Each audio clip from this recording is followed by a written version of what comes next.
ఇక ఢిల్లీ లిక్కర్ కేసులో ఇవాళ రెండు కీలక పరిణామాలు చోటు చేసుకోనున్నాయి. ఒకటి, నేటితో కవిత జ్యుడిషియల్ కస్టడీ ముగియనున్నది. రెండోది, ఈడీ ఛార్జ్షీట్ పై విచారణ. దీంతో మరోసారి ఢిల్లీ లిక్కర్ కేసు రాజకీయంగానూ హాట్ గా మారింది.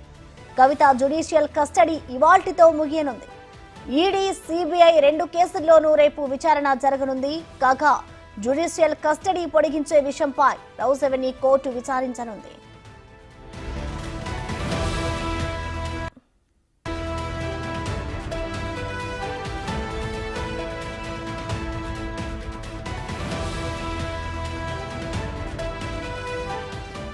జ్యుడిషియల్ కస్టడీ ముగియడంతో కవితను కోర్టు ముందు ఈడీ, సిబిఐ హాజరుపరిచే అవకాశం ఉంది.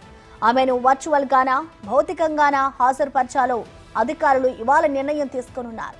మార్చి 26 నుంచి జ్యుడిషియల్ కస్టడీలోనే కవిత ఉన్నారు. ఢిల్లీ లిక్కర్ కేసులో కవిత పాత్రపై ఈడీ ఇప్పటికే ఛార్జ్షీట్ దాఖలు చేసింది. ఈడీ ఛార్జ్షీట్ ను పరిగణలోకి తీసుకునే అంశంపై సిబిఐ ప్రత్యేక కోర్టు విచారణ చేపట్టనుంది.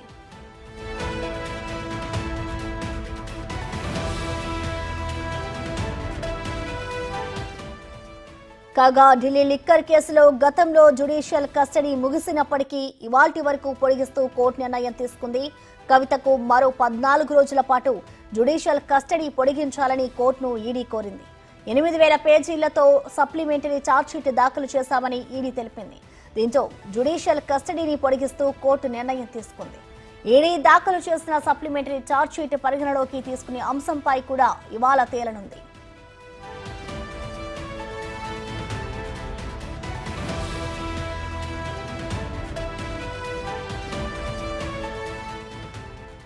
మరోవైపు ఈడీ, సిబిఐ కేసులో బెయిల్ ఇవ్వాలంటూ కవిత వేసిన పిటిషన్లపై 24న ఢిల్లీ హైకోర్టులో విచారణ జరగనుంది. కాగా ఇదే కేసులో కేజ్రీవాల్ మధ్యంతర బెయిల్ పై బయటకొచ్చారు. మరి కవితకు బెయిలా, మళ్లీ జైలా అన్నది ఉత్కంఠగా మారింది.